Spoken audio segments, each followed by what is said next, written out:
ಇಂದು ರವಿವಾರ 28.6/2026 ರಂದು ಬೆಳಗ್ಗೆ 11 ಗಂಟೆಗೆ ಸ್ಥಳ ಪೂಜ್ಯ ದೊಡ್ಡಪ್ಪ ಅಪ್ಪ ತಾಂತ್ರಿಕ ಮಹಾವಿದ್ಯಾಲಯ PDA ಕಾಲೇಜ್ ಆವರಣದಲ್ಲಿರುವ ಸ್ಟೂಡೆಂಟ್ ಎಕ್ವಿಟಿ ಸೆಂಟರ್ ಸಾಕ್ ಸಭಾಂಗಣ ಗುಲ್ಬರ್ಗ ಜಿಲ್ಲಾ ಗಾಣಿಗ ನೌಕರರ ಕಲ್ಯಾಣ ಸಂಘ ಕಲಬುರಗಿ ಜಿಲ್ಲಾ ಮಟ್ಟದ ಸಕ್ ಹಾಗೂ ಭಕ್ ಪ್ರತಿಭಾವಂತ ಗಾಣಿಗ ಸಮಾಜದ ವಿದ್ಯಾರ್ಥಿಗಳಿಗೆ ಪ್ರತಿಭಾ ಪುರಸ್ಕಾರ 2026 ಹಮ್ಮಿಕೊಳ್ಳಲಾಗಿತ್ತು. ಸಾನ್ನಿಧ್ಯವನ್ನು ಶಂಕರಾನಂದ ಮಹಾಸ್ವಾಮಿಗಳು ವಹಿಸಿ ಆಶೀರ್ವಚನ ನೀಡಿದರು. ಉದ್ಘಾಟನೆಯನ್ನು ಗಾಣಿಗ ಸಮಾಜದ ರಾಜ್ಯಾಧ್ಯಕ್ಷರಾದ ಸುರೇಶ್ ಆರ್ ಸಜ್ಜನ ಉದ್ಘಾಟಿಸಿದರು. ಕಲಶೆಟ್ಟಿ ಸಜ್ಜನ ಶೆಟ್ಟಿ ಇಬ್ಬರು ಗಾಣಿಗ ಇದ್ದೇವೆ, ಯಾರು ಬೇರೆ ಬೇರೆ ಅಂತ ತಿಳಿಯಬೇಡಿ. ನಮ್ಮ ಸಮಾಜದಿಂದ ಸೇಡಂನ ನೀಲಗಂಬ ಸಜ್ಜನ ಅವರು ಕೊತ್ತಲ್ ಬಸವೇಶ್ವರ ಸಂಸ್ಥೆಗೆ ಭೂಮಿ ದಾನ ಮಾಡಿದರು. ಅನೇಕ ಸಮಾಜದ ಹಿರಿಯರು ಸಂಸ್ಥೆಗಳಿಗೆ ದಾನ ಮಾಡಿದ್ದಾರೆ. ಗಾಣಿಗ ಸಮಾಜ ಗುರುತಿಸಿ ನಮ್ಮನ್ನು ಜೊತೆಗೆ ತೆಗೆದುಕೊಂಡು ಹೋಗಬೇಕು ಎಂದು ಹೇಳಿದರು. ಅಧ್ಯಕ್ಷತೆಯನ್ನು ಶಂಕರ್ಲಿಂಗ ಎಸ್ ಕರ್ಶೆಟ್ಟಿ ಅಧ್ಯಕ್ಷರು. ಗುಲ್ಬರ್ಗ ಜಿಲ್ಲಾ ಗಾಣಿಗ ನೌಕರರ ಸಂಘ ಕಲಬುರಗಿ ಮುಖ್ಯ ಅತಿಥಿಗಳಾಗಿ ಮಲ್ಲಿನಾಥ್ ಗೌಡ ಪಾಟೀಲ್, ಅಪರಾವ್ ಪಾಟೀಲ್, ಮಂಜುನಾಥ್, ಅಶೋಕ್ ಅಂಜೋಟಿ, ಕೆಜಿ ಬಿರಾದಾರ್, ಬಸವರಾಜ್ ಬಳ್ಳುವಡಗಿ, ಸರ್ಕಾರಿ ನೌಕರರ ಸಂಘ ಕಲಬುರಗಿ ಗೌರವ್ ಉಪಸ್ಥಿತಿ, ಸಂಗನಗೌಡ ಪೊಲೀಸ್ ಪಾಟೀಲ್, ಶರಣ್ಕುಮಾರ್ ಬಿಲ್, ಲಾಡ್ ದೇವೇಂದ್ರ ಬಿರಾದಾರ್, ಭೀಮರಾವರ್, ಶಂಕರಗೌಡ ಪಾಟೀಲ್, ಬಸವರಾಜ ಡೊಳ್ಳೆ, ರುದ್ರಗೌಡ ಪಾಟೀಲ್ ಆಗಮಿಸಿದರು. ಪಿಯುಸಿ ಎಸ್ಎಸ್ಎಲ್ಸಿ ವಿದ್ಯಾರ್ಥಿಗಳಿಗೆ ಪ್ರತಿಭಾ ಪುರಸ್ಕಾರವನ್ನು ನೀಡಲಾಯಿತು. ವಿಶೇಷವಾಗಿ ಶ್ರೇಯಸ್ ಮಡಿವಾಳ 9ನೇ ರ್ಯಾಂಕ್, ವಿಶೇಷವಾಗಿ ಗಾಣಿಗ ಸಮಾಜದ ಹಿರಿಯ ನಾಯಕರಿಗೆ ಸನ್ಮಾನಿಸಲಾಯಿತು. ಸಿದ್ದಮ್ಮ ಕಲಶೆಟ್ಟಿ ನಿರೂಪಿಸಿದರು.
ಎಲ್ಲರಿಗೂ ಕೂಡ ಶರಣಾರ್ಥಿಗಳು.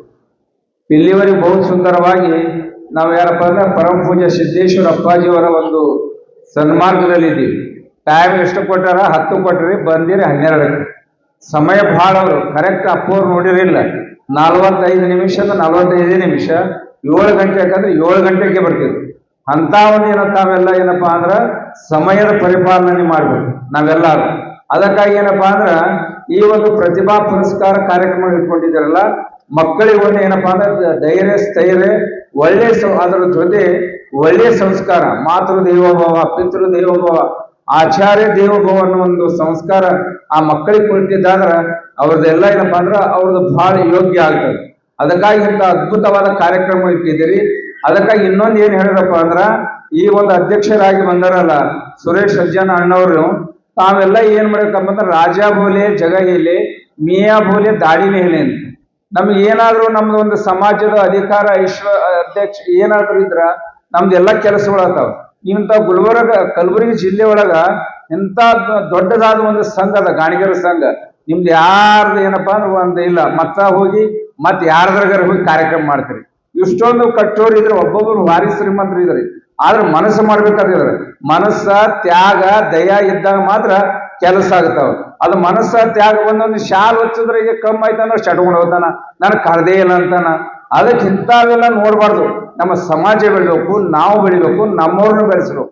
ಅಂತ ಒಂದು ಕಲೆ ನಮ್ಮೆಲ್ಲರೂ ಇಲ್ಲತ್ತಂದ್ರ ಇಂಥ ನೀವು ಕಾರ್ಯಕ್ರಮ ಮಾಡಿದ್ರು ಕೂಡ ಯೋಗ್ಯ ಆಗುತ್ತದೆ. ಅದಕ್ಕಾಗಿ ಏನಪ್ಪಾ ಅಂದ್ರ ಈ ಒಂದು ಗಾಣಿಗರ ಸಮಾಜ ಬಹಳ ಮುಗ್ಧ ಜೀವಿಗಳು. ಆದ್ರ ನಿಮ್ಮನ್ನೆಲ್ಲ ಬ್ಯಾರೆದವ್ರು ಉಪಯೋಗ ತಗೋತಾರ. ಯಾವಾಗ್ಲೂ ನಮ್ಮ ಸಮಾಜದವ್ರು ಏನಂದ್ರ ಮತ್ತೊಬ್ಬರ ಕೈಯ ದುಡಿಯೋರೇ ಅದಾರ. ಅದಕ್ಕಾಗಿ ಅದರದ್ದು ಉಪಯೋಗ ನೀವು ತಗೋಬೇಕು. ಅದಕ್ಕಾಗಿ ಏನಪ್ಪಾ ಅಂದ್ರ ಮುಂದಿನ ದಿನಮಾನಗಳಲ್ಲಿ ತಾವೆಲ್ಲಾ ಪ್ರಯತ್ನ ಮಾಡಿ ಏನಪ್ಪಾ ಅಂದ್ರ ಒಂದು ಕೆಲಸ ಮಾಡ್ಬೇಕಾಗ್ಯದ. ಮೊದಲು ಏನ್ಬೇಕಂದ್ರ ನಮ್ದು ಸಮಾಜದ ಒಂದು ಕಲ್ಯಾಣ ಮಂಟಪ ಆಗ್ಬೇಕು. ನಮ್ಮದ್ರೊಳಗೆ ಏನಪ್ಪಾ ಅಂದ್ರೆ ಯಾವ್ದಾದ್ರು ಒಂದು ಶಾಸಕರದ್ದು ಇರ್ಲಿ, ಏನೇ ಇರ್ಲಿ, ಏನಾದ್ರೂ ಕೊಟ್ಟಿದ್ದಾದ್ರ ನಮ್ಮ ಸಮಾಜ ಮುಂದೆ ಬರೀತದ. ಇಂಥ ಕಾರ್ಯಕ್ರಮ ಮಾಡೋಕೆ ಉಪಯೋಗ ಆಗ್ತದ, ಮಕ್ಕಳಿಗೆ ಒಂದು ಸ್ಕೋಪ್ ಆಗ್ತದ. ತಾವೆಲ್ಲರೂ ಏನಪ್ಪಾ ಅಂದ್ರ ಒಳ್ಳೆ ಅನಂತ ಸಂತ ಮಹಾತ್ಮರು ನೋಡಿರಲಿಲ್ಲ. ಪರಮ ಪೂಜ್ಯ ಅಪ್ಪಾಜಿಯವರು ಜಗತ್ತನ್ನೇ ಗೆದ್ದಿದ್ದಾರ. ನರೇಂದ್ರ ಮೋದಿ ಕೂಡ ಅವರು ಕೂಡ ನಮ್ಮ ಜಗತ್ತನ್ನೇ ಗೆದ್ದಿದ್ದ ಅಂತ ಒಂದು ನಾವು ಸಂಪ್ರದಾಯದಲ್ಲಿ ಇದ್ದವರು ತಾವೆಲ್ಲ ಏನಪ್ಪಾ ಅಂದ್ರೆ ಬಹು ಪ್ರಯತ್ನದಿಂದ ಇಂಥ ಅದ್ಭುತವಾದ ಕಾರ್ಯಕ್ರಮ ಮಾಡ್ತೀರಿ. ಕಾರ್ಯಕ್ರಮ ಒಂದಿನ ಮಾಡ್ತೀರಿ, ಮತ್ತೆ ಒಂದು ವರ್ಷ ಅಂತ ನಿಮ್ ಭೇಟಿ ನಮಗೆಲ್ಲ, ನಮ್ ಭೇಟಿ ನಿಮಗೆಲ್ಲ. ಅದು ಇವತ್ತು ಒಂದಿನ ಏನ್ ಮಾಡ್ತೀರಿ ಕಾರ್ಯಕ್ರಮ ಅಲ್ಲಿಂದ ಮರೆತು ಬಿಡ್ತೀರಿ. ಮರಿಬೇಡ್ರಿ. ಒಂದು ಸಮಾಜ ಇಟ್ಟುತ್ತಾನೆ ಏನಂದ್ರ ನಾನೇ ಯಾಕೆ ಪ್ರಯತ್ನ ಮಾಡ್ಲಿಲ್ಲ ಅಂತ ಈಗ ಅನ್ಸಕತ್ತದ. ಅದು ಕಾಲು ಮಿಂಚ್ ಹೋಗ್ಯದ. ತಾವೆಲ್ಲ ಏನಪ್ಪಾ ಅಂದ್ರೆ ಬಹಳ ಅಧಿಕಾರದೊಳಗಿದ್ದೀರಿ, ಎಲ್ಲರೂ ಇದ್ದೀರಿ. ಆದ್ರೆ ಎಲ್ಲರೂ ಕೂಡಿ ಒಂದು ಪ್ರಯತ್ನ ಮಾಡಿದ್ದಾದ್ರ ಆ ಗಾಣ ದೇವತೆ ಏನಪ್ಪಾ ಅಂದ್ರ ನಿಮ್ಮೆಲ್ಲರಿಗೂ ಕೃಪಾಶೀರ್ವಾದ ಮಾಡ್ತಾಳ. ಗಾಣದ ಕಣ್ಣಪ್ಪ ಕೂಡ ಕೃಪಾಶೀರ್ವಾದ ಮಾಡ್ತಾನ. ಪ್ರತಿಯೊಂದು ದೇವ್ರ ಬಳಿ ದೀಪ ಯಾರು ಹಚ್ತಾರಪ್ಪ ಅಂದ್ರೆ ಗಾಣಿಗರದೇ. ಎಂತೆಂತ ದೊಡ್ಡ ದೊಡ್ಡ ಗುಡಿಗಳು ಇರ್ತಾವ, ಅಲ್ಲಿ ಲೈಟ್ ಹಚ್ಚುವುದಿಲ್ಲ.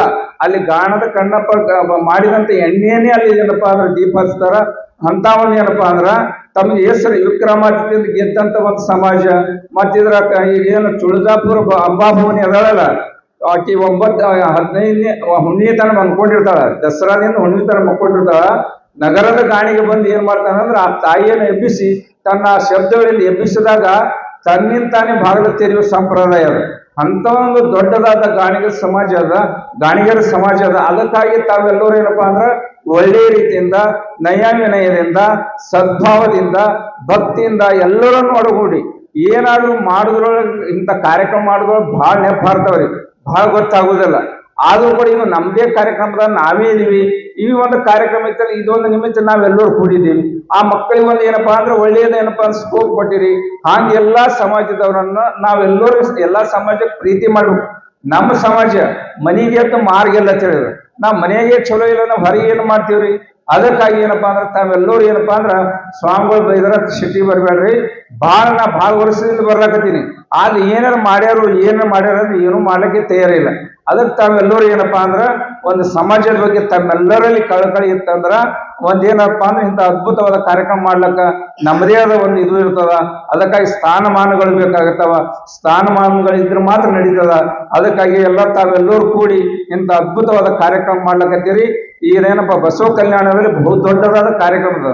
ಅದು ವಿಶ್ವ ಹಿಂದೂ ಪರಿಷತ್ ಕನೇರಿ ಸ್ವಾಮೀಜಿ ಅಪ್ಪಾಜಿಯವ್ರು ಮಾಡ್ಲಕತ್ತಾರ. ಎಲ್ಲಾ ಮಹಾತ್ಮರಾದ ಅಲ್ಲಿ ಬರ್ತಾ ಇದ್ದಾರ. ಅದಕ್ಕೇನಪ್ಪ ರಾತ್ರಿ ಎಲ್ಲ ಅವ್ರನ್ನೆಲ್ಲ ವ್ಯವಸ್ಥೆ ಮಾಡಿ ಬೆಳಿಗ್ಗೆ ಏನಪ್ಪಾ ಅಂದ್ರೆ ಯಾರು ಸ್ವಾಮೀಜಿಯವರು ಜಯಭೂಷ ಕುಮಾರ್ ಸ್ವಾಮೀಜಿಯವ್ರು ಎಂತವ್ರು ಅದಾರ, ಅವ್ರು ನೀವು ಏನೇ ಮಾಡಿ ನಮ್ಮ ಸಮಾಜದೊಳಗೆ ತರ್ಬೇಕು. ಅವ್ರಿಗೆ ತಂದೇವಂದ್ರೆ ನಮ್ದೆಲ್ಲ ಕೆಲಸ ಅವರೇ ಮಾಡ್ತಾರ. ಆದ್ರೆ ನಾವೆಲ್ಲರೂ ಪ್ರಯತ್ನ ಮಾಡಿದೀವಿ ಅಂದ್ರೆ ಅಂತ ಪೂಜ್ಯರು ಸಿಗೋದು ಈಗಿನ ಕಾಲದಾಗ ಕಠಿಣ ಅದ. ಅಂತ ಪೂಜ್ಯರು ಅವ್ರು ಬಹಳ ಚೆನ್ನಾಗಿ ಮಾತಾಡೋರು ಅದಾರ. ಅವರಲ್ಲಿ ಮಾಡುವಂತ ಕಲೆನೂ ಅದ. ಅಂತ ಪೂಜ್ಯರಿಗೆ ತಾವು ಎಲ್ಲ ಸಂಪರ್ಕದಾಗಿದ್ದು ಅವರನ್ನ ನಾವೇನಪ್ಪ ಸಂಪರ್ಕ ಮಾಡ್ದೇವಂದ್ರ ನಮ್ಮ ಸಮಾಜದ ಮಕ್ಕಳಿಗೆ ಏನಪ್ಪಾ ಅಂದ್ರೆ ಬಹಳ ಅನುಕೂಲ ಆಗ್ತದ. ನಮ್ಮ ಸಮಾಜದ ಬಹಳ ಬಡವರು ಮಕ್ಕಳು ಅದಾರ. ಅಂತವ್ರಿಗೆ ಅಂತದೊಂದು ಏನಾರು ತೆಗೀರಿ ಇಲ್ಲಿ ಆ ಮಕ್ಕಳಿಗಾಗಿ ಏನೋ ನಾವು ತೆಗೆದಿವಿ ಅಂದ್ರೆ ಇಲ್ಲಿ ಆ ಮಕ್ಕಳಿಗೆ ಕೂಡ ಒಳ್ಳೇದಾಗ್ತದ. ಅಂತ ಮಕ್ಕಳನ್ನು ಗುರುತಿಸಬೇಕು. ನೀವು 1000 ರೂಪಾಯಿ ಖರ್ಚು ಮಾಡಿದ್ರೆ ಅಂತ ಮಕ್ಕಳಿಗೆ ಒಂದು 200 ರೂಪಾಯಿ ಅಂತದೊಂದು ಇಂಥ ಹೊಸಾದ ಮಾಡ್ಲಿಕ್ಕೆ ಪ್ರಯತ್ನ ಮಾಡ್ರಿ. ಹೊಸಾದ್ ಮಾಡಿದ್ರಿ ಅಂದ್ರೆ ಏನಪ್ಪಾ ಅಂದ್ರ ನಮ್ಮ ಮಕ್ಕಳದ ಏಳಿಗೆ ಆಗ್ತದ. ಅವಕ್ಕೊಂದು ಒಳ್ಳೆ ಸಂಸ್ಕಾರ ಕೊಟ್ರಿ ಅಂದ್ರ ಅವು ನಮ್ಮನ್ನ ನೋಡ್ತಾ. ನೀವು ಸರಿಯಾಗಿ ಏನಪ್ಪಾ ಇಂಗ್ಲಿಷ್ ಸ್ಕೂಲ್ದಾಗ ಒಯ್ದಿಟ್ಟು ಅವು ಆ ಕಡೆ ನಾವು ಈ ಕಡೆ. ಅದಕ್ಕಾಗಿ ಮಕ್ಕಳಿಗೆ ಸಂಸ್ಕಾರ ಬೇಕು. ಒಳ್ಳೆ ಸಂಸ್ಕಾರ ಕೊಟ್ಟಿದ್ದಾದ್ರ ಏನಪ್ಪಾ ಅಂದ್ರೆ ನಮ್ಮ ಸಮಾಜ ಒಳ್ಳೇದಾಗ್ತದ. ತಾವೆಲ್ಲರೂ ಏನಪ್ಪಾ ಅಂದ್ರ ಯುವಕರಿಗೆ ಮುಂದೆ ಮಾಡ್ರಿ. ಹಿರಿಯರು ತಾವೆಲ್ಲ ಏನಪ್ಪಾ ಅಂದ್ರೆ ಅವ್ರಿಗೆ ಆಶೀರ್ವಾದ ಮಾಡ್ರಿ. ಆಶೀರ್ವಾದ ಮಾಡಿದ್ರೆ ಅಂದ್ರ ನಮ್ಮ ಸಮಾಜ ಉನ್ನತವಾಗಿ ಬೆಳೀತದ.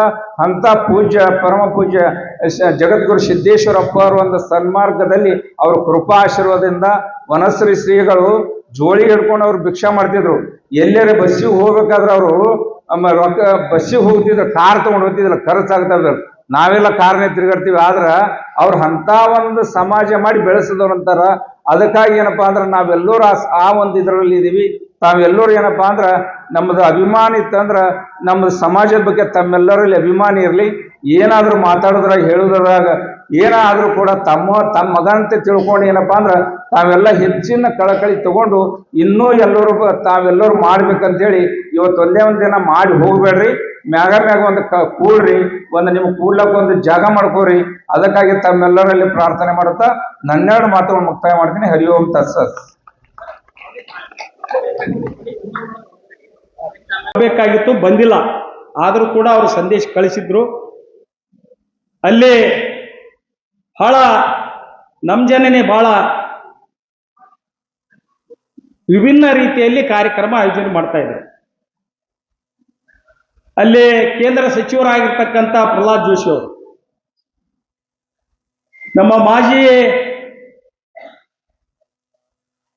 ಮುಖ್ಯಮಂತ್ರಿಗಳಾಗಿರ್ತಕ್ಕಂಥ ಬಸವರಾಜ ಬೊಮ್ಮಾಯಿ ಅವರು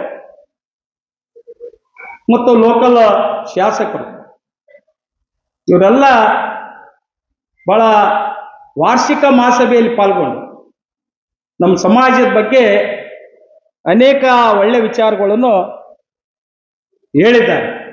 ತದನಂತರ ವಾರ್ಷಿಕ ಸಭೆ ನಡೀತು. ಆ ಸಭೆಯ ನಂತರ ಪದಾಧಿಕಾರ ಆಯ್ಕೆ ಕೂಡ ನಡೀತು. ನನಗೆ ಎಲ್ಲಿನೂ ಕೂಡ ಅಧ್ಯಕ್ಷ ಸ್ಥಾನ ಬರ್ತದೆ ಮತ್ತು ಬರುವ ನಿರೀಕ್ಷೆ ಇದೆ ಅಂತ ನಾನು ಅಲ್ಲಿ ಅನ್ಕೊಂಡಿರಲಿಲ್ಲ. ಯಾಕಂದ್ರೆ ಸಮಾಜ ಇತ್ತೀಚಿನ ದಿನಗಳಲ್ಲಿ ಇಡೀ ಕರ್ನಾಟಕ ಉದ್ದಗಲಕ್ಕೂ ಕೂಡ ಬಹಳ ದೊಡ್ಡ ಸಂಖ್ಯೆಯಲ್ಲಿ ಇದೆ. ಆದರೆ ಅದನ್ನು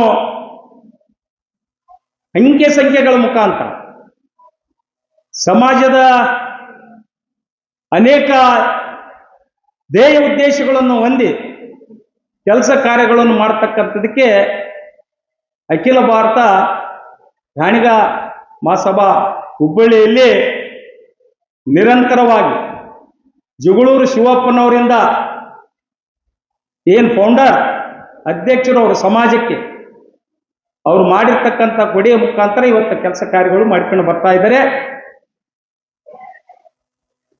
ನಿನ್ನೆ ನಡೆದಿರ್ತಕ್ಕಂಥ ಕಾರ್ಯಕ್ರಮದಲ್ಲಿ ನಮ್ಮ ಬೆಳ್ಳುಬ್ಬಿಯವರಾಗಿರ್ಬೋದು, ಶಿವರಾಜ್ ಸಜ್ಜನರಾಗಿರ್ಬೋದು, ಗದ್ದಿಗೌಡರಾಗಿರ್ಬೋದು, ಚೆಬ್ಬಿ ನೂತನ MLC ಚೆಬ್ಬಿಯವರಾಗಿರ್ಬೋದು ಮತ್ತು ಗುರಣ್ಣ ಗೂಡೆಯವರಾಗಿರ್ಬೋದು, ಮಲ್ಲು ಲೋಣಿಯವರಾಗಿರ್ಬೋದು ಮತ್ತು ನಮ್ಮ ಗೌರವ ಅಧ್ಯಕ್ಷರಾಗಿರ್ತಕ್ಕಂಥ ಡಾಕ್ಟರ್ ಶೇಖರ್ ಸಜ್ಜನರು ಕೂಡ, ನೀವು ಈ ಒಂದು ಸಂಸ್ಥೆಯ ಅಧ್ಯಕ್ಷರಾಗಿ ಮುಂದೆ ಬರಿಬೇಕು. ನಾನು ಹೇಳಿದೆ, ಇಡೀ ಕರ್ನಾಟಕದ ತುಂಬ ಸಂಘಟನೆ ಮಾಡೋದು ಬಹಳ ಕಷ್ಟ ಆಗ್ಬೋದು. ಅಷ್ಟೋ ದೊಡ್ಡ ಪ್ರಮಾಣದ ಶಕ್ತಿ ನನ್ನಲ್ಲಿಲ್ಲ. ಆದರೂ ನಿಮ್ಮ ಪ್ರೀತಿ ವಿಶ್ವಾಸಕ್ಕೆ ನಿಮ್ಮೆಲ್ಲರ ಮಾರ್ಗದರ್ಶನ ಇದ್ದಲ್ಲಿ ನಾನು ಅಧ್ಯಕ್ಷ ಸ್ಥಾನ ವಹಿಸಿಕೊಂಡು ವಿಶೇಷವಾಗಿ ಕಲ್ಯಾಣ ಕರ್ನಾಟಕದಲ್ಲಿರ್ತಕ್ಕಂಥ ಎಲ್ಲ ಜಿಲ್ಲೆಗಳಲ್ಲಿಯೂ ಕೂಡ ಪ್ರತಿಯೊಂದು ತಾಲೂಕು ಮಟ್ಟದಲ್ಲಿಯೂ ಕೂಡ ಸಂಘಟನೆ ಮಾಡಿ ಪದಾಧಿಕಾರಿಗಳನ್ನು ಮಾಡಿ ಸಂಘಟನೆಗೆ ಹೆಚ್ಚು ಕೊಟ್ಟು ನಮ್ಮ ಗಾಣಿಗ ಸಮಾಜ ಒಂದು ದೊಡ್ಡ ಪ್ರಮಾಣದಲ್ಲಿ ಈ ಭಾಗದಲ್ಲಿ ಇದೆ ಅನ್ನುವ ರೀತಿಯಲ್ಲಿ ಕೆಲಸ ಮಾಡ್ತೀನಿ ಅಂತ ಹೇಳಿ ನಿನ್ನೆ ಅವರಿಗೆ ಆಶ್ವಾಸನೆ ಕೊಟ್ಟುಕೊಂಡಿದ್ದೇನೆ. ಅದಕ್ಕೆ ಕಾರಣಭೂತರು ಯಾರಪ್ಪ ಅಂತ ಕೇಳಿದ್ರೆ ಇಲ್ಲಿರ್ತಕ್ಕಂಥ ತಾವೆಲ್ಲರೂ ತಮ್ಮ ಆಶೀರ್ವಾದ ಸಹಕಾರ ಅಂತೇಳಿ ನಾನು ಭಾವಿಸ್ತಾ ಇದ್ದೀನಿ. ಒಂದು ಈ ಪ್ರತಿಭಾ ಪುರಸ್ಕಾರಕ್ಕೆ ಬರೋಕ್ಕಿಂತ ಮುಂಚೆ, ಆ ಮಾತಿಗೆ ಮುಂಚೆ ಇನ್ನೊಂದು ವಿಷಯ ಹೇಳಿ ನಾ ವಿಷಯಕ್ಕೆ ಬರ್ತೀನಿ. ಗಾಣಿಗ ಸಮಾಜ ಬಹಳ ಸ್ವಾಭಿಮಾನದ ಒಂದು ಸಮಾಜ. ಎಲ್ಲವನ್ನೂ ಬಿಟ್ಟುಕೊಟ್ಟಿದ್ದಾರೆ. ತಮ್ಮ ಆಸ್ತಿ ಅಂತಸ್ತು ಪ್ರತಿಯೊಂದನ್ನು ತ್ಯಾಗ ಮಾಡಿ ದಾನ ಮಾಡಿದ್ದಾರೆ. ಉದಾಹರಣೆಗೆ ನಿಮ್ಗೆ ಹೇಳ್ಬೇಕಂತ ಕೇಳಿದ್ರೆ, ಕಲಬುರಗಿ ಜಿಲ್ಲೆಯಲ್ಲಿ ನಿಮ್ಗೆ ಗೊತ್ತಿರ್ಲಿಕ್ಕಿಲ್ಲ ಬಹುಶಃ ಬಹಳಷ್ಟು ಜನರಿಗೆ, ಮಕ್ಕ ಬಂದಳ ಅಣ್ಣಕ್ಕವ್ರಿಗೆ ಸೇಡಂ ತಾಲೂಕಿನಲ್ಲಿ ನಿಲ್ಗಮ್ಮಂಗಮ್ಮ ಸಜ್ಜನ್ ಅಂತೇಳಿ ನಮ್ಮ ಆಯಿ, ಅಂದ್ರೆ ನಮ್ಮ ಆಯಿ ನೆಗಾಣಿ. ಮಲ್ಯಾದ್ಗೌಡರಿಗೆ ಗೊತ್ತಿಲ್ಲ ಏನೋ, ಗೊತ್ತಾದೋ ನನಗೆ ಗೊತ್ತಿಲ್ಲ. ಆದರೆ ವಿಷಯ ತಿಳಿಸ್ತೀನಿ, ನಮ್ಮ ಸೈಸಾ ಸಜ್ಜನ್ ಅವ್ರಿಗೆ ಗೊತ್ತಿದೆ. ಬಸವರಾಜ್ ಪಾಟೀಲ್ರಿಗೆ ಈಗ ಸಂಸ್ಥೆ ನಡೆಸ್ತಾರಲ್ಲ, ಬಹಳ ದೊಡ್ಡದಾಗಿರ್ತಕ್ಕಂಥ ಸಂಸ್ಥೆ ಬಸವರಾಜ್ ಪಾಟೀಲ್ರಿಗೆ ಸೇಡಂ ತಾಲೂಕಿನಲ್ಲಿ ನಡೀತಾ ಇದೆ. ಆ ಸಂಸ್ಥೆಗೆ, ಆ ಕಚೇರಿಗೆ, ಅಲ್ಲಿ ಮೀಟಿಂಗ್ ಹಾಲಿಗೆ ಮತ್ತು ಅಲ್ಲಿ ಕಲ್ಯಾಣ ಮಂಟಪ ಪ್ರತಿಯೊಂದನ್ನು ಕೂಡ ದೇಣಿಗೆ ಕೊಟ್ಟಿರ್ತಕ್ಕಂಥವರು ನಮ್ಮ ಅಜ್ಜಿ ಸಜ್ಜನ್ ನಿಲ್ಗಂಗಮ್ಮ ಸಜ್ಜನ್ ಅವರು. ಈ ಸಂಸ್ಥೆಗೆ ತಮಗೆ ಗೊತ್ತಿರಲಿ, ಇದು ಬಹಳಷ್ಟು ಜನರಿಗೆ ಗೊತ್ತಿಲ್ಲ, ಆದ್ರೆ ಗೊತ್ತು ಮಾಡತಕ್ಕಂಥ ಅವಶ್ಯಕತೆ ಈಗ ಬರ್ತಾ ಇದೆ. ಯಾಕಂದ್ರೆ ಈ ಕಡೆ ಬಿಜಾಪುರಕ್ಕೆ ಹೋಗ್ರಿ, BLD ಅವರು, ಅಲ್ಲಿ ಕೂಡ ಬಹಳ ದೊಡ್ಡದಾಗಿರ್ತಕ್ಕಂಥ ಸಂಸ್ಥೆಗೆ 84 ಎಕರೆ ಭೂಮಿಯನ್ನು, ನೋಡ್ರಿ 200 ಎಕರೆ ಭೂಮಿಯನ್ನು ದಾನದ ರೂಪದಲ್ಲಿ ಕೊಟ್ಟಿರ್ತಕ್ಕಂಥವ್ರು ಸಜ್ಜನ್ ಸಮಾಜದವರೇ, ಗಾಣಿಗ ಸಮಾಜದವರೇ. ಸಜ್ಜನರನ್ನೋದಕ್ಕಿಂತ ಗಾಣಿಗ ಸಮಾಜದವರೇ. ಸೇಡಂದಲ್ಲಿನೂ ಕೊಟ್ಟಿರ್ತಕ್ಕಂಥವ್ರು ಗಾಣಿಗ ಸಮಾಜದವರೇ. ಇನ್ನು ಬೆಳಗಾವಿಗೆ ಹೋಗ್ರೆ ಅಲ್ಲಿನೂ ಕೂಡ ಮೊನ್ನೆ ಲಕ್ಷ್ಮಣ್ ಸವದಿ ಅವರು ಕೂಡ ಹೇಳ್ತಾ ಇದ್ರು, ನಮ್ಮ ಲಿಂಗಾಯತ ಬಹಳ ದೊಡ್ಡದಾಗಿರ್ತಕ್ಕಂಥ ಸಂಸ್ಥೆ ಬೆಳಗಾವಿಯಲ್ಲಿ ಇದೆಯಲ್ಲ, ಈ ಸಂಸ್ಥೆಗೆ ಪ್ರಥಮ ದಾನಿಗಳು ನಮ್ಮ ಸಮಾಜದವರೇ ಅಂತ ಅವರು ಕೂಡ ಹೇಳಿದ್ದಾರೆ. ಬಾಗಲಕೋಟದಲ್ಲಿ ಹೋಗ್ರಿ, ಅನೇಕ ತಾಲೂಕದಲ್ಲಿ, ಜಿಲ್ಲಾ ಮಟ್ಟದಲ್ಲಿ ಉದಾರವಾಗಿ, ಅದು ವಿಶೇಷವಾಗಿ ಇವತ್ತ ಲಿಂಗಾಯತ ಏನು ಪ್ರಭಾವಿ ನಾಯಕರಲ್ಲಿ, ಅವರ ಅಧ್ಯಕ್ಷೆಯಲ್ಲಿ ನಡೀತಕ್ಕಂಥ ಅನೇಕ ಸಂಸ್ಥೆಗಳು, ಅದಕ್ಕೆ ಮೂಲ ಕಾರಣಭೂತರು ದಾನಿಗಳು ಇವತ್ತು ಯಾರಂತ ಕೇಳಿದ್ರೆ ಅದು ಗಾಣಿಗ ಸಮಾಜದವರು ಅಂತೇಳಿ ಕಿಶನ ಬಾಳೆ ಹೆಮ್ಮೆಯಿಂದ ಹೇಳ್ಬೇಕಾಗ್ತದೆ. ಬಹುಶಃ ಇಂಥ ಸಂದರ್ಭದಲ್ಲಿನೂ ಕೂಡ ನಾನು ಬಹಳಷ್ಟು ಸಂದರ್ಭದಲ್ಲಿ ನನಗೆ ವೈಯಕ್ತಿಕವಾಗಿ ಅನುಭವ ಆಗಿದ್ದು ಮತ್ತು ಕಷ್ಟನೂ ಕೂಡ ಅನಿಷ್ಟೇ ಆಗಿದೆ. ಮೊನ್ನೆ ನಡೆದಿರ್ತಕ್ಕಂಥ ಪದವೀಧರ ಕ್ಷೇತ್ರದಲ್ಲಿ ತಮಗೆ ಗೊತ್ತಿದೆ, ಸುರೇಶ್ ಸಜ್ಜನ್ ಅವರಿಗೆ MLC ಟಿಕೆಟ್ ಸಿಗ್ತದೆ ಅಂತೇಳಿ, ವಿಧಾನ ಪರಿಷತ್ತಿನ ಟಿಕೆಟ್ ಸಿಗ್ತದೆ ಅಂತೇಳಿ ಬಹಳಷ್ಟು ನಮ್ಮೆಲ್ಲ ಹಿರಿಯರು ಅನೇಕರು ಕೂಡ ನನಗೆ ಆಶೀರ್ವಾದ ಮಾಡಿದ್ರು.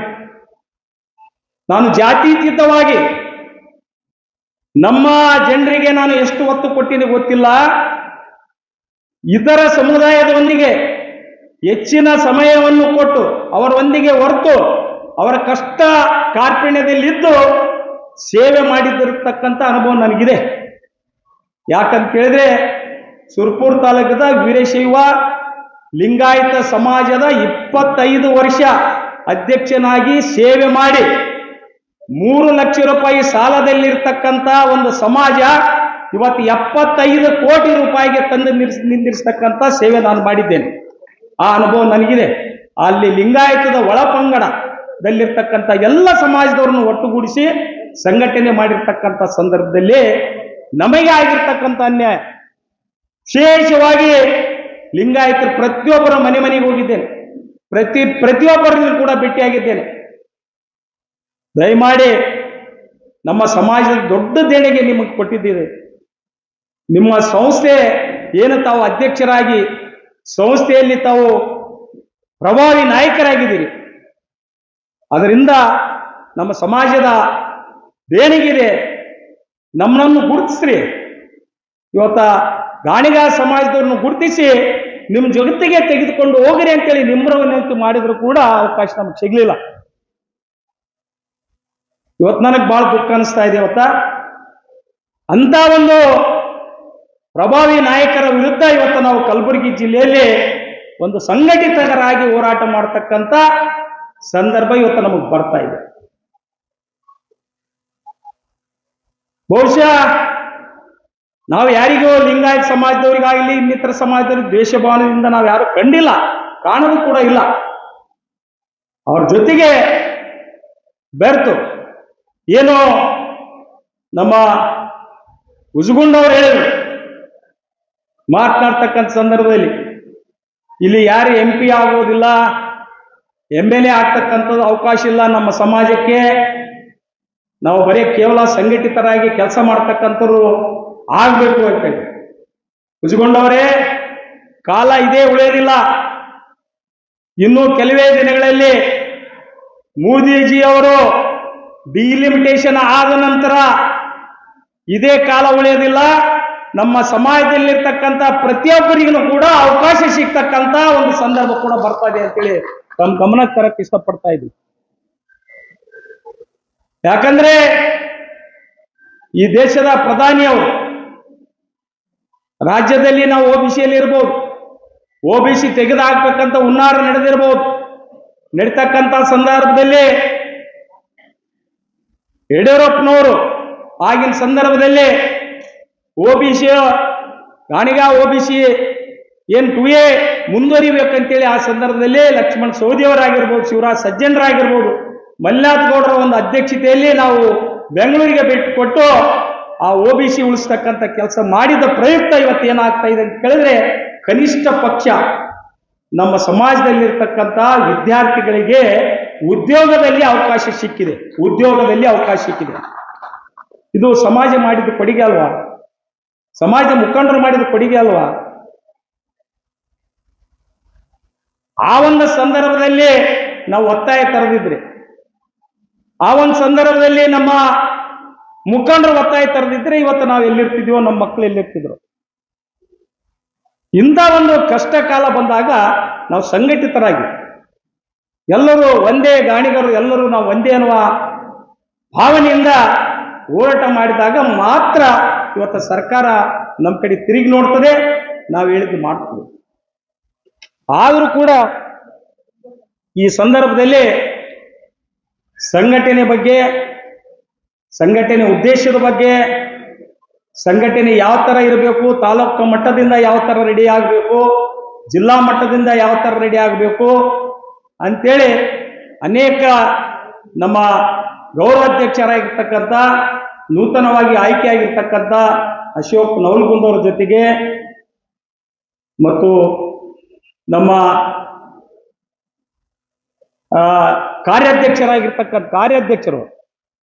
ಕಾರ್ಯಾಧ್ಯಕ್ಷರು ಅಶೋಕ್ ನವಲಗುಂದವರು, ನಮ್ಮ ಇನ್ನೊಬ್ಬರು ನೌಕರಾಧ್ಯಕ್ಷರು ಗೌರವಾಧ್ಯಕ್ಷರಾಗಿದ್ದಾರೆ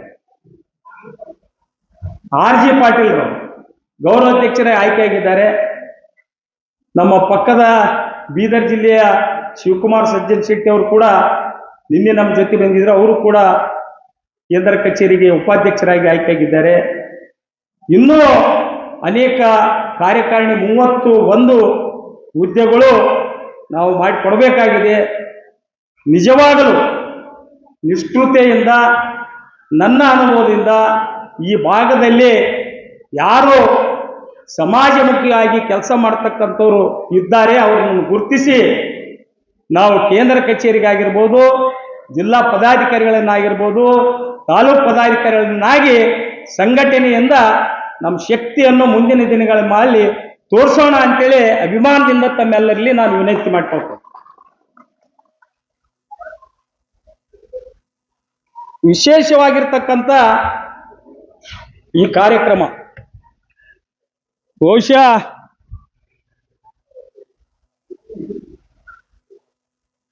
ಇಲ್ಲ ಅಪ್ಪ ಇದಕ್ಕ ಲೈಟ್ ಕೊಟ್ಟು ವಿಶೇಷವಾಗಿರ್ತಕ್ಕಂಥ ಕಾರ್ಯಕ್ರಮ. ನಾನೇನೋ ಹೆಚ್ಚಿಗೆ ಮಾತನಾಡಿದಂತ ನನಗೆ ಅನಿಸ್ತಾ ಇದೆ. ಯಾಕಂದ್ರೆ ನಿನ್ನೆ ಅಧ್ಯಕ್ಷ ಆಗಿ ಬಂದೀನಿ. ಅದು ಪರಮ ಪೂಜ್ಯರ ಇವತ್ತು ಆಶೀರ್ವಾದ ಕೂಡ ಮೊಟ್ಟ ಮೊದಲಿಗೆ ನಾನು ಸನ್ಮಾನ ಮಾಡಿಕೊಂಡಿದ್ದೆ ನಮ್ಮ ಸಮಾಜದ ಪೂಜ್ಯರ. ಅವರು ಆಶೀರ್ವಾದ ಮಾಡಿದ್ದಾರೆ. ಅವ್ರ ಆಶೀರ್ವಾದ ಆದ ನಂತರ ನಾನು ಹಿರಿಯ ಎಲ್ಲ ಮುಖಂಡರು ಇವತ್ತು ಅನೈಸಿಕ ವೇದಿಕೆ ಮೇಲೆ ಸಿಕ್ಕಿದ್ದಾರೆ. ಅವರೆಲ್ಲರೂ ಇದ್ದಾಗ ಒಂದೆರಡು ಮಾತಾಡಬೇಕಂತೇಳಿ ಸಮಾಜದ ಬಗ್ಗೆ ನಾವು ಮಾತಾಡಿದ್ವಿ. ಆದ್ರೆ ವಿಶೇಷವಾಗಿ ನಮ್ಮ ಗುಲ್ಬರ್ಗ ಜಿಲ್ಲಾ ಗಾಣಿಗ ನೌಕರ ಕಲ್ಯಾಣ ಸಂಘ ಕಳೆದ 8-10 ವರ್ಷಗಳಿಂದ ನಿರಂತರವಾಗಿ ಈ ರೀತಿ ಬಹಳ ಪ್ರತಿಭಾ ಪುರಸ್ಕಾರ ಕಾರ್ಯಕ್ರಮ ಪ್ರತಿ ವರ್ಷವೂ ಕೂಡ ಮಾಡ್ಕೊಂಡು ಬರ್ತಾ ಇದೆ.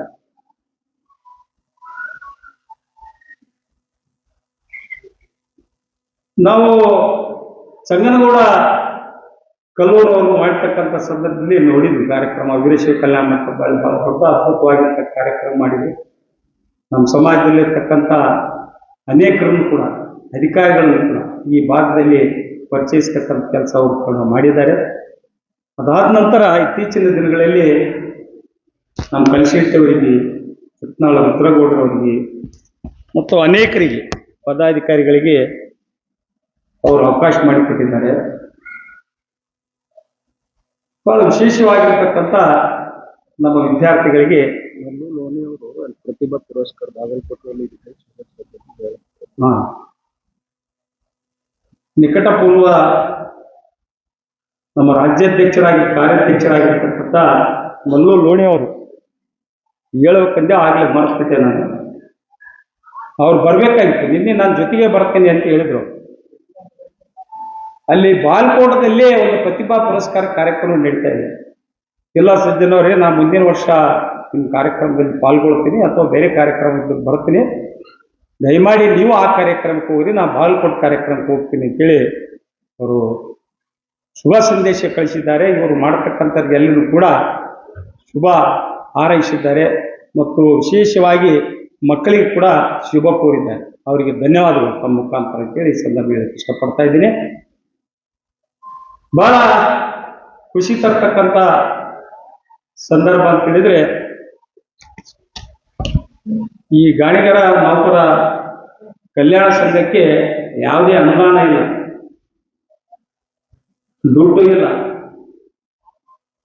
ಪ್ರತಿ ವರ್ಷವೂ ಕೂಡ ಮಾಡಬೇಕಾದ್ರೆ ಕಷ್ಟದಿಂದೇ ಅವರು ಮಾಡ್ತಾ ಇದ್ದಾರೆ. ನಾನು ಯಾವಾಗಲೂ ಹೇಳ್ತಾ ಇದ್ದೀನಿ ನಮ್ಮ ಬಿರಾದರವರು, ಸಹಕಾರ ಸಂಘ ಸ್ವಲ್ಪ ಹೆಚ್ಚಿನ ಪ್ರಮಾಣದಲ್ಲಿ ನಮ್ಮ ಬೆಳಸರಿ ಭಾಗದಲ್ಲಿ. ಯಾಕೆ ಈ ಮಾತು ಹೇಳಕತ್ತೀನಿ ಅವ್ರಿಗೆ ಅಂತ ಕೇಳಿದ್ರೆ, ಇಲ್ಲಿರ್ತಕ್ಕಂಥ ಎಲ್ಲರೂ ಕೂಡ ಈಗ ಬಂದಿರಿ, ಇವತ್ತು 1000 ಜನ ನಮ್ಮ ಸಮಾಜದವರು.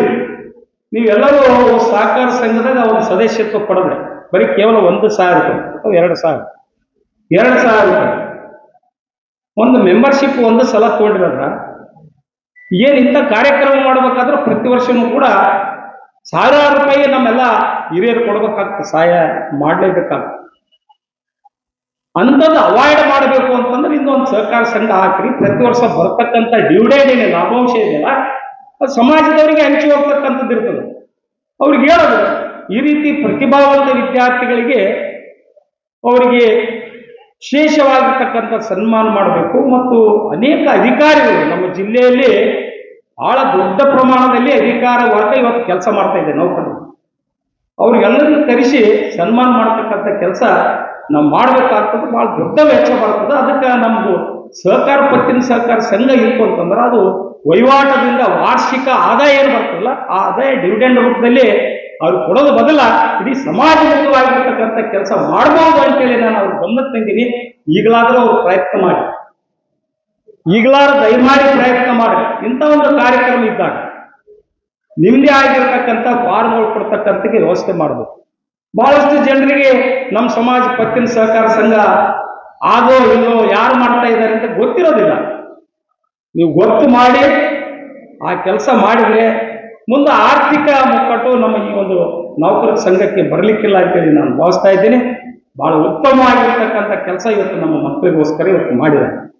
ಇವತ್ತು ನಮ್ಮ ಮಕ್ಕಳಿಗೆ ಅವ್ರ ಮಕ್ಕಳು ಇವತ್ತು ವೇದಿಕೆ ಮೇಲೆ ಸುಮಾರು ಜನ 100 ಜನ ಇವತ್ತು ಬರೀ ಕೇವಲ 10, 15, 20 ಜನಕ್ಕೆ ಇನ್ನೂ 80 ಜನರಿಗೆ ಇವತ್ತು ನಾವು ಮಾಡಬೇಕಾಗಿದೆ. ಅವೆಲ್ಲ ತಂದೆ ತಾಯಿಗಳು ಬಂದಿದ್ದಾರೆ. ಇವತ್ತು ಅವರಿಗೆಲ್ಲ ನಾವೆಲ್ಲ ವಿಶೇಷವಾಗಿರ್ತಕ್ಕಂಥ ಸನ್ಮಾನ ಮಾಡ್ತಾ ಇದ್ದೀವಿ. ಅದಕ್ಕೆ ಕಾರಣೀಭೂತರು ಅಂತ ಕೇಳಿದ್ರೆ ಆ ಮಕ್ಕಳಲ್ಲ, ಆ ಮಕ್ಕಳ ತಂದೆ ತಾಯಿ, ಪೋಷಕರು. ನಾನು ಮೊಟ್ಟ ಮೊದಲಿಗೆ ಯಾರು ಈ ಪ್ರತಿಭಾ ಪುರಸ್ಕಾರಕ್ಕೆ ಪಡಿತಕ್ಕಂಥ ವಿದ್ಯಾರ್ಥಿನಿಯರಿರಲ್ಲ ಅವರ ತಂದೆ ತಾಯಿಗಳಿಗೆ ನನ್ನ ಅನಂತ ಕೋಟಿ ಧನ್ಯವಾದಗಳನ್ನು ಸಲ್ಲಿಸ್ತಾ ಇದ್ದೀನಿ. ಯಾಕಂದ್ರೆ ಈ ಕಾರ್ಯಕ್ರಮ ನಾವು ಮಾಡಬೇಕಂದ್ರೆ ಆ ತಂದೆ ತಾಯಿಗಳ ಶ್ರಮ ಬಾಳಿದೆ. ತಂದೆ ತಾಯಿಗಳು ನಮ್ಮ ಮಕ್ಕಳಿಗೆ ಒಳ್ಳೆ ಸಂಸ್ಕೃತಿ, ಸಂಸ್ಕಾರ, ಶಿಕ್ಷಣ ಕೊಡದೇ ಹೋದ್ರೆ ನಾವು ಈ ರೀತಿ ಕಾರ್ಯಕ್ರಮ ಮಾಡೋಕ್ಕಾಗ್ತಿರ್ಲಿಲ್ಲ. ಬಹುಶಃ ನಾನು ಅದೇ ತಂದೆ ತಾಯಿಗಳಲ್ಲಿ, ಪೋಷಕರಲ್ಲಿ, ಹಿರಿಯರಲ್ಲಿ ನಾನು ವಿನಂತಿ ಮಾಡಿಕೊಡ್ತಾ ಇದ್ದೀನಿ, ನಮ್ಮ ಮಕ್ಕಳಿಗೆ ಇವತ್ತು ನಾವು ಬಹಳ ಸಂತೋಷ ಪಡ್ತಾ ಇದ್ದೀವಿ ವೇದಿಕೆ ಮೇಲೆ ಅವ್ರಿಗೆ ಸನ್ಮಾನ. ಇನ್ನೂ ಅವರ ಭವಿಷ್ಯ, ಇನ್ನೂ ಅವರ ಮುಂದಿನ ಅಭ್ಯಾಸ ಏನೋ ಒಳ್ಳೆ ಒಳ್ಳೆ ಕನಸುಗಳು ಕಂಡಿದ್ದಾರೆ. IAS ಆಫೀಸರ್ ಹಾಕೊಂತಾರ, IPS ಆಫೀಸರ್ ಹಾಕೊಂತಾರ, ಯಾರೋ ಒಂದು ಕ್ರಿಕೆಟ್ ಪ್ಲೇಯರ್ ಆಗ್ಬೇಕಂತಾರ, ಏನೇನೋ ಆಗ್ಬೇಕಂತ ಕನಸು ಕಂಡಿದ್ದಾರೆ. ಒಳ್ಳೊಳ್ಳೆ ಗ್ರಾಜ್ಯುಯೇಟ್ ಆಗ್ಬೇಕಂತಾರ, ಒಳ್ಳೊಳ್ಳೆ ಡಿಗ್ರಿ ಹಾಕೊಂತಾರ, ಡಾಕ್ಟರೇಟ್ ಆಗ್ಬೇಕಂತಾರ, ಇವೆಲ್ಲನೂ ಆಗ್ಬೇಕಂತ ಕನಸು ಕಂಡಿರ್ತಾರೆ. ಆದರೆ ಅವರ ಮನಸ್ಸು ಸ್ವಲ್ಪ ಚಂಚಲ ಇರ್ತದೆ, ವಿದ್ಯಾರ್ಥಿಗಳ ಮನಸ್ಸು. ಆ ಚಂಚಲ ಇರ್ತಕ್ಕಂಥ ಸಂದರ್ಭದಲ್ಲಿ ನಾವು ಪೋಷಕರಾದವರು, ತಂದೆ ತಾಯಿ ಆದವರು ಸ್ವಲ್ಪ ಗಮನ ಹರಿಸದೇ ಇದ್ದರೆ, ಅವ್ರ ಜೊತೆಗೆ ನಾವು ಹೆಚ್ಚಿನ ಸಮಯ ಕಳೆದೇ ಇರ್ತಕ್ಕಂಥ ಸಂದರ್ಭದಲ್ಲಿ ಅವರು ಬೇರೆ ದಾರಿ ತುಳಿತಕ್ಕಂಥ ಅನೇಕ ನಿದರ್ಶನಗಳು ನಾವು ನೋಡಿದ್ದೀವಿ. ಅದಕ್ಕೆ ನಾನು ಪೋಷಕರಲ್ಲಿ ವಿಶೇಷವಾಗಿ ಕೈ ಮುಗಿದು ಕೇಳ್ತೀನಿ, ತಂದೆ ತಾಯಿಗಳಲ್ಲಿ ಕೈ ಮುಗಿದು ಕೇಳ್ತೀನಿ. ಇವತ್ತು ಅವರು SSLC ಆಗಿರ್ಬೋದು, PUCಯಲ್ಲಿ ಈಗ ಪ್ರಶಸ್ತಿ ಪುರಸ್ಕಾರ ಆಗಿದೆ ಅವರು. ಆದರೆ ಇನ್ನೂ ಅವ್ರ ಭವಿಷ್ಯ, ಅವ್ರ ಜೀವನದಲ್ಲಿ ಒಳ್ಳೆ ಒಳ್ಳೆ ಕನಸನ್ನು ಅವ್ರು ಮುಟ್ಬೇಕಾದ್ರೆ ನಮ್ಮ ತಂದೆ ತಾಯಿಗಳ 100% ಅವ್ರು ಹಿಂದೆ ಬಿದ್ದು ಅವರ ಒಂದು ಕನಸು ಮುಟ್ಟುವವರೆಗೂ ಕೂಡ ನಾವು ಅವ್ರ ಜೊತೆಗಿರ್ಬೇಕು ಅಂತ ಹೇಳಿ ನಾನು ತಂದೆ ತಾಯಿಯರಲ್ಲಿ ವಿನಂತಿ ಮಾಡಿಕೊಡ್ತೀನಿ. ಬಹಳ ನನಗೆ ಖುಷಿ ಅನಿಸ್ತಾ ಇದೆ. ಇವತ್ತ 100 ಜನರಿಗೆ ನಮ್ಮ ಮಕ್ಕಳಿಗೆ ವಿಶೇಷವಾಗಿರ್ತಕ್ಕಂಥ ಪ್ರತಿಭಾ ಪುರಸ್ಕಾರ ನಮ್ಮ ಸಂಘದವ್ರು ಮಾಡ್ತಾ ಇದ್ದಾರೆ. ಇದು ವಿಶೇಷವಾಗಿ ನಮ್ಮ ಕಲಶೆಟ್ಟಿ ಅವರು, ಯತ್ನಾಳ್ ಅವರು, ಸಂಗನಗೌಡ ಕಲ್ಲೂರವರ ಮಾರ್ಗದರ್ಶನದಲ್ಲಿ ಈ ರೀತಿ ಕಾರ್ಯಕ್ರಮ ತಾವು ಮಾಡ್ತಾ ಇದ್ರಿ. ಇನ್ನೂ ಬರ್ತಕ್ಕಂಥ ದಿನಗಳಲ್ಲಿ ಯಾರೋ ನಮ್ಮ ಬೆಳವಣಿಗೆಯವರು ಮಾತನಾಡ್ತಕ್ಕಂಥ ಸಂದರ್ಭದಲ್ಲಿ ಹೇಳಿದರು, ತಪ್ಪೇನಿಲ್ಲ ಅವ್ರು ಹೇಳಿದ್ರೆ, ಬರೇ ನಮ್ಮ ಮಕ್ಕಳಿಗೆಲ್ಲ, ಇತರ ಮಕ್ಕಳಿಗೂ ಕೂಡ, ಇತರ ಸಮಾಜದ ಮಕ್ಕಳು ಕೂಡ ಪ್ರತಿಭಾ ಪುರಸ್ಕಾರಕ್ಕೆ ಇವತ್ತ ನಮ್ಮಲ್ಲಿ ಬಂದಿದ್ದಾರೆ ಇರ್ತಾರೆ. ತಕ್ಷಣವೇ ನಾನು ಕರೆದು ಕೇಳಿದೆ, ಇಲ್ಲ ನಮ್ಮ ಸಮಾಜದವರಿಗೆ ಮಾಡ್ತಾ ಇದ್ದೇನೆ. ಸ್ವಲ್ಪ ಮಕ್ಕಳಲ್ಲಿ ಭೇದ ಭಾವ ಬರಬಾರ್ದು. ತಮ್ಮ ಗೆಳತಿಯರು ಇರ್ತಾರೆ, ತಾನು ಫಸ್ಟ್ ಕ್ಲಾಸ್ ಬಂದಿರ್ತಾರೆ, ತನ್ನ ಗೆಳತಿನೂ ಕೂಡ ಫಸ್ಟ್ ಕ್ಲಾಸ್, ಆದರೆ ಬೇರೆ ಸಮಾಜದವ್ರು ಇರ್ಬೋದು. ಕನಿಷ್ಠ ಪಕ್ಷ ಇವತ್ತು ಯಾರಿಗೂ ನಾವು ಪುರಸ್ಕಾರ ಮಾಡ್ತೀವಲ್ಲ, ಅವ್ರ ಗೆಳತಿಯರು ನಿಮ್ಮ ಜೊತೆಗೆ ಇದೇ ಮಾಡಿಸ್ಕೊಂಡವ್ರು ಯಾರಾದರೂ ಬೇರೆ ಸಮಾಜದವ್ರು ಗೆಳತಿಯರಿಗೆ ಇರ್ತಾರೆ, ಅವ್ರ ಮುಖಾಂತರ ಕನಿಷ್ಠ ಪಕ್ಷ ಆದರೂ ಅವ್ರ ಹೆಸರು ತೆಗೆದುಕೊಂಡು ಅವರಿಗೆ ಸನ್ಮಾನ ಮಾಡ್ತಕ್ಕಂಥ ಆದರೆ ಇನ್ನೂ ನಮ್ಮ ಗಾಣಿಗ ಸಮಾಜಕ್ಕೆ ಹೆಚ್ಚಿನ ಒಂದು ಹೆಸರು ಬರ್ತದೆ ಅಂತ ಈ ಸಂದರ್ಭದಲ್ಲಿ ನಾನು ವಿನಂತಿ ಮಾಡ್ಕೊಳ್ತಾ ಇದ್ದೀನಿ. ಬಂಧುಗಳೇ, ಬಹಳ ಖುಷಿ ಅನ್ನಿಸ್ತಾ ಇದೆ. ಯಾಕಂದ್ರೆ ನಾವು ಸಂತೋಷ ಪಡ್ತಕ್ಕಂಥದ್ದಲ್ಲ, ನಮ್ಮ ಕುಟುಂಬಸ್ಥರು ಸಂತೋಷ ಪಡ್ತಕ್ಕಂಥಲ್ಲ, ಇವತ್ತು ನಮ್ಮೆಲ್ಲ ಹಿರಿಯರು ಸಂತೋಷ ಪಡ್ತಕ್ಕಂಥದ್ದಲ್ಲ, ಇತರ ಸಮಾಜದವ್ರ ಜೊತೆಗೂ ಕೂಡ ನಾವು ಅನ್ಯೋನ್ಯವಾಗಿ ಇದ್ದೀವಿ ಅನ್ನೋ ಒಂದು ತೋರಿಸ್ತಕ್ಕಂಥ ಕೆಲಸ ನಾವು ಮಾಡಿದಾಗ ನಾವು ಒಂದು ಒಳ್ಳೆ ಗುರಿ ಮುಟ್ಟಕ್ಕಾಗ್ತದೆ. ಯಾಕಂದ್ರೆ ನನ್ಗೆ ಅನುಭವ ಇದೆ. ನನ್ನ ಮಗಳನ್ನು ಕೂಡ ಮೊನ್ನೆ MBBS ಮೆಡಿಕಲ್ ಪಾಸ್ ಆದ್ರು. ಮೆಡಿಕಲ್ ಪಾಸ್ ಆಗ್ಬೇಕಾದ್ರೆ ಕೆಲವೊಂದು ಸಮಸ್ಯೆ ಬಂದೇ ಬರ್ತವೆ, ಎಲ್ಲ ಇಲ್ಲಿರ್ತಕ್ಕಂಥ ಪೋಷಕರಿಗೆ ಗೊತ್ತು. ಆಯಾ ಸಂದರ್ಭ ಬರೀ ನಮ್ಮ ಸಮಾಜದವರೇ ಮುಖ್ಯಸ್ಥರಾಗಿರ್ಲಿಲ್ಲ ಮೆಡಿಕಲ್ ಕಾಲೇಜ್ನಲ್ಲಿ. ಎಲ್ಲ ಲಿಂಗಾಯತ ಸಮಾಜದವರು, ಬೇರೆ ಬೇರೆ ಸಮಾಜದವರು ಇದ್ರು. ಎಲ್ಲ ಸಮಾಜದವ್ರ ಬಲ್ಲಿನೂ ಕೂಡಿ ನಾನು ಹೋಗಿ ವಿನಂತಿ ಮಾಡಿಕೊಂಡೆ, ನೋಡ್ರಿ ನನ್ನ ಮಗಳು MBBS ಎಕ್ಸಾಮ್ ಮಾಡ್ತಾ ಇದ್ದಾರೆ, ನಿಮ್ಮ ಕೈಲಾದಷ್ಟು ಹೆಲ್ಪ್ ಮಾಡ್ರಿ, ಆಕೆಗೆ ಆಶೀರ್ವಾದ ಮಾಡ್ರಿ ಅಂತ ಹೇಳಿ ನಾನು ವಿನಂತಿ ಮಾಡಿಕೊಂಡಿರ್ತಕ್ಕಂಥದ್ದು ನನಗೆ ನೆನಪ ಬರ್ತಾ ಇದೆ. ಬರೇ ನಮ್ಮ ಕಷ್ಟ ಕಾಲದಲ್ಲಿ ಮಾತ್ರ ಅವ್ರು ನೆನೆಸ್ತಕ್ಕಂಥ ಕೆಲಸ ಆಗಬಾರ್ದು, ಪ್ರತಿಯೊಂದು ಸಂದರ್ಭದಲ್ಲಿಯೂ ಕೂಡ ಅವ್ರ ಜೊತೆಗೆ ಒಳ್ಳೆ ಅನ್ಯೋನ್ಯ ಭಾವನೆಯಿಂದ ನಾವು ನಡ್ಕೊಂಡಾಗ ಮಾತ್ರ ನಮ್ಮ ಸಮಾಜಕ್ಕೆ ಒಂದು ಹೆಸರು ಬರ್ತದೆ ಅಂತ ಹೇಳಿ ಈ ಸಂದರ್ಭ ಹೇಳಕ್ಕೆ ಇಷ್ಟಪಡ್ತಾ ಇದ್ದೀನಿ. ಬಂಧುಗಳೇ, ಅಂತ ಕೆಲಸ ಕಾರ್ಯಗಳು ಮುಂದಿನ ದಿನಮಾನಗಳಲ್ಲಿ ಎಲ್ಲರೂ ಮಾಡ್ತೀರಿ ಅಂತೇಳಿ ನಾನು ವಿನಂತಿ ಮಾಡಿಕೊಂಡು, ಬಹಳ ವಿಶೇಷವಾಗಿರ್ತಕ್ಕಂಥ ಕಾರ್ಯಕ್ರಮದಲ್ಲಿ ನಮ್ಮ ಡಾಕ್ಟರ್ ಸಾಹೇಬ್ರು ಇದ್ದಾರ, ಉರ್ಲಿಂಗಪ್ಪ ಅವರು ಇದ್ದಾರ, ನಮ್ಮ ಆಳಂದ ವಿಜಯಕುಮಾರ್ ಇದ್ದಾರ, ನಮ್ಮ ಆಳಂದ ಡೊಳ್ಳೆಯವರು ಇದ್ದಾರ, ನಮ್ಮ ಶಂಕರಗೌಡರು ಇದ್ದಾರ, ನಮ್ಮ ಬಿಲ್ಲಾಡ್ ಶರಣಗೌಡರು ಇದ್ದಾರ. ವಿಶೇಷವಾಗಿ ಅವ್ರು ಮಾತನಾಡ್ಬೇಕಾಗಿತ್ತು, ಅವರೇ ಗೆಸ್ಟಾರ ಆನಂದ್ ಅವರು. ಬಹುಶಃ ಅವ್ರ ಮೌನದಿಂದ ನಮ್ಮ ಸಮಾಜಕ್ಕೆ ಆಶೀರ್ವಾದ ಮಾಡಿದ್ದಾರೆ ಅಂತೇಳಿ ನಾನು ಭಾವಿಸಿ ಅವ್ರು ನಮ್ಮ ಜೊತೆಗಿರ್ತಾರೆ ಯಾವತ್ತೂ ಕೂಡ ನಮ್ಮ ಜೊತೆ. ಯಾಕಂದ್ರೆ ಅವರು ನಾವು